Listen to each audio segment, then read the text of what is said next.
La jeunesse prend la main, pour sauver le pays. La jeunesse prend la main, pour sauver la tradition. La jeunesse prend la main, oh, mais c'est ça qui mène. La jeunesse prend la main, mais c'est ça qui... Bonjour, pouvez-vous vous présenter?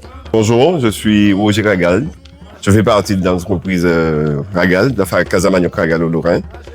On est là depuis pas mal de générations. La preuve, ma nièce n'est pas loin. Elle est née dedans. À quel moment avez-vous réalisé que la transmission de ce savoir-faire ancestral était une tradition familiale? On l'a toujours su parce que, étant petit, on allait chez mon grand-père qui avait la plus grande case à farine de la Martinique et qui était déjà un peu mécanisé par rapport aux autres.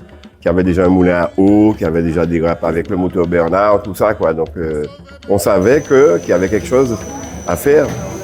Et puis, maman a inventé la vente de la farine en gros. Voilà. Afin d'améliorer la farine, quels nouveaux produits avez-vous ajoutés à votre contenu? Des innovations qu'on a introduites. D'ailleurs, je dirais déjà, c'est ma sœur, une grande actrice de ces innovations-là. Elle a amélioré la cuisson, elle a amélioré l'épluchage, la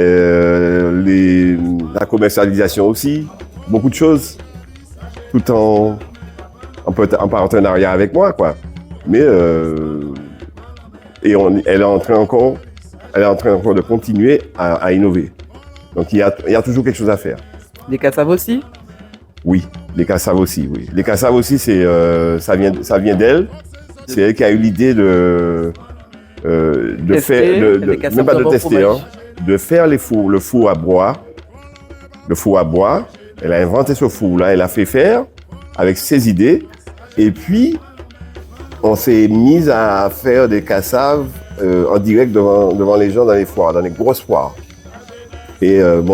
Et ça, on a été très très connus par rapport à ça aussi. Donc il y a toujours une queue, pas possible pour acheter une cassave chaque fois quand on est dans une foire, par exemple à Rivière-Pilote ou à Sainte-Marie. Quelle variété de manioc cultivez-vous? Le manioc doux ou amer? On cultive les deux, hein. On cultive les deux. En ce moment, on cultive plus le manioc doux, hein, puisque on peut aussi manger en légumes. Mais il n'y a rien qui nous fait peur, hein. On sait transformer les deux variétés, hein. Il n'y a pas de souci, hein. Quel est votre secret pour assurer justement la présence constante de la farine sur le marché?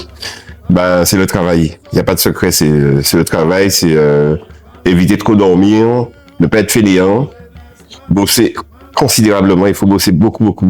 C'est ça le seul secret qu'il peut y avoir. Quand on fait de la farine, quand on est dans le manioc, si on bosse pas, on peut pas fournir. Et là, malgré on bosse beaucoup, on a du mal un petit peu à fournir pendant les grandes vacances ou après les grandes vacances. Parce que il y a la continuité des avocats. Donc, ce qui fait ça peut durer jusqu'à janvier comme ça, jusqu'à début janvier. Donc, tant qu'il y a des avocats, tant qu'il y a des départs des Antillais aussi qui partent en métropole, on sera toujours appelé à fournir de la farine comme ça. Pouvez-vous nous dire quelles sont les étapes pour produire une bonne farine? Alors, avant tout, il faut avoir un terrain qu'il n'y a pas de poison dedans, et donc la chlordécone. Et il faut labourer, il faut trouver les plants, planter, et tout dépend de la variété. Donc quand c'est le manioc doux, il faut compter entre 7 et 8 mois, et quand c'est le manioc amer, il faut compter entre 10 et 12 mois. Donc quand on a récolté, on épluche, soit à la main ou dans l'appareil. Sinon, après ça, il faut laver, il faut grager. On dit râper, mais c'est plus grager, c'est une grage. Et comme il y a 67% d'eau dans le manioc, donc on est appelé à mettre à la presse. On met dans des sacs, on attache comme un paquet cadeau, on met sous presse. Et une heure de temps après, on dépresse. Après ça, on tamise. Après le tamis, c'est la cuisson. Une cuisson qui est faite entre 180 et 200 degrés. Donc chez nous, la farine est faite avec beaucoup de température parce qu'à la fin, il y a 0 bactéries. Donc c'est une farine qui est bien cuite, qui va durer dans un bocal en verre au moins 20 ans. Au feu de bois surtout, hein? Au feu de bois, oui. C'est la meilleure manière de faire la bonne farine. Oui, ouais, c'est la seule solution pour avoir une bonne farine pour un Martiniquais ou pour un Antillais quoi, qui veut manger une bonne farine. Y a-t-il des projets d'exportation vers la Caraïbe ou d'autres marchés internationaux? Je peux croire à un marché international, mais un marché sur la Caraïbe, je pense pas. Je pense pas parce que il y a des gens qui parlent, qui disent ça, mais je pense que le niveau de vie qu'on a ne permet pas qu'on puisse avoir un produit pour pouvoir proposer à nos voisins. Et je pense aussi que on peut déjà pas fournir la Martinique. On voit pas plus loin, on n'est pas assez modernisé pour faire de la farine, pour exporter de la farine. C'est dommage. Je sais que il y a de la demande en France, hein. Il y a de la demande un peu partout. Même en Guadeloupe, il n'y a pas beaucoup de farine. Mais comment peut-on faire? La Martinique n'a pas assez de farine déjà. Parce que mon frère oublie de vous dire que quand vous faites 100 kilos de manioc, quand c'est fini, vous avez des fois 18 kilos. Vous pourrez avoir 20 kilos, mais aussi, ça m'est déjà arrivé d'avoir que 10 kilos. Donc, je perds mon temps et je perds mon argent. Mais on fait avec, on se dit, prochainement, on aura mieux. Donc, ça n'a pas une grosse rentabilité. On travaille, par exemple, le mardi, comme vous êtes venu mardi, j'étais là depuis 2h30, 3h du matin. Je finis à 6h, 7h.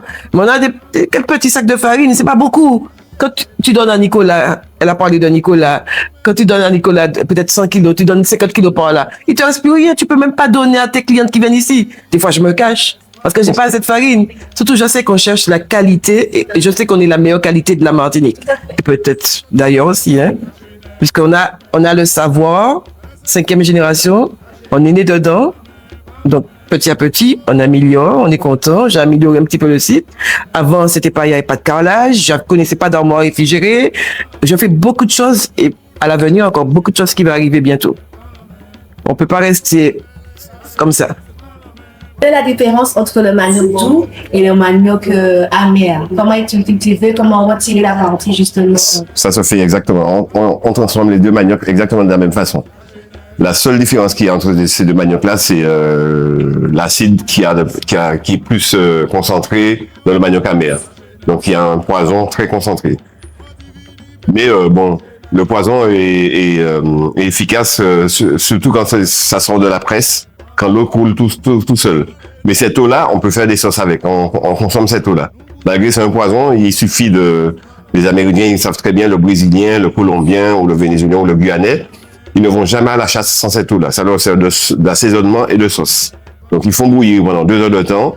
Il y a une mousse qui monte pendant que ça bouillit. Pendant les 2 heures de temps, ils enlèvent avec une écumoire. Et après 2 heures de temps, c'est bon. Donc, ils mettent des fois des herbes, du piment dedans. Et puis, ils ont une bonne sauce. Ça leur fait un assaisonnement plus la sauce. Pourriez-vous nous parler des différents types de farine que vous avez justement au sein de l'entreprise? On a la farine normale. On fait aussi de la farine en grain, comme le couac. Bon, il reste pas beaucoup. Ça ressemble aussi à la semoule de couscous, le taboulé. Voilà, on peut faire le taboulé. Des mêmes manières, mais avec de l'eau froide.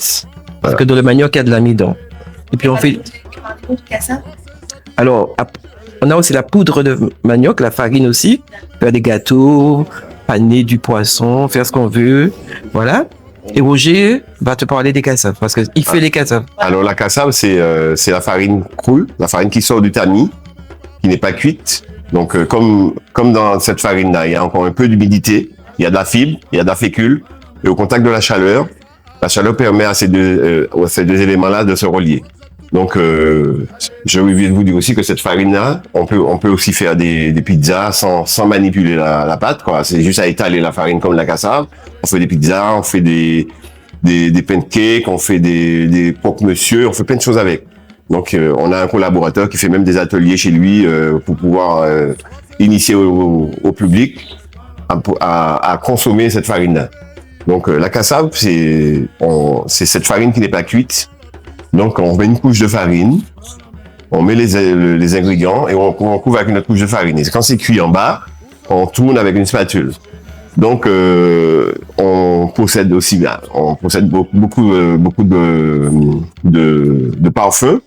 Donc, on a morue en salé, jambon fromage, on fait aussi des fois du poulet, on fait aussi des fois des ensorts. On a coco en sucré, ananas, goyave, des fois banane. C'est tout aussi.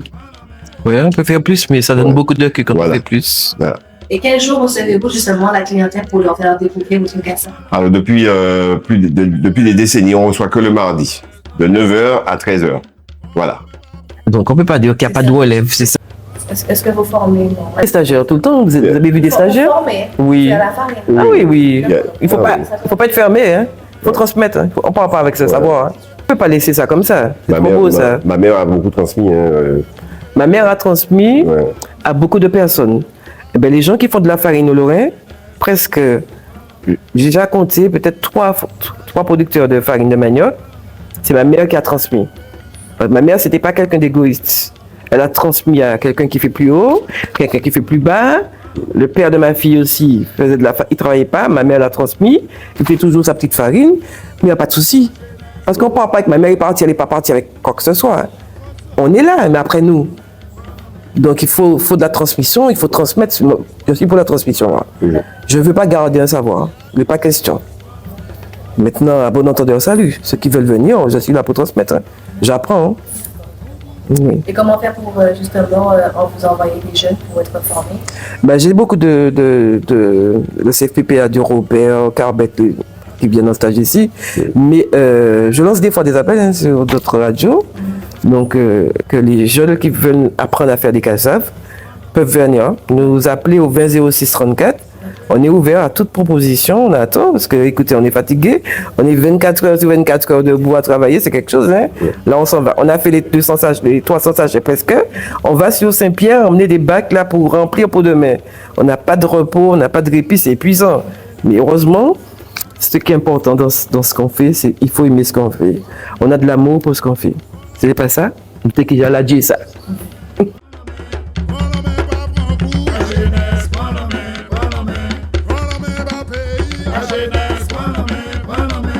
nous faire ça avancer.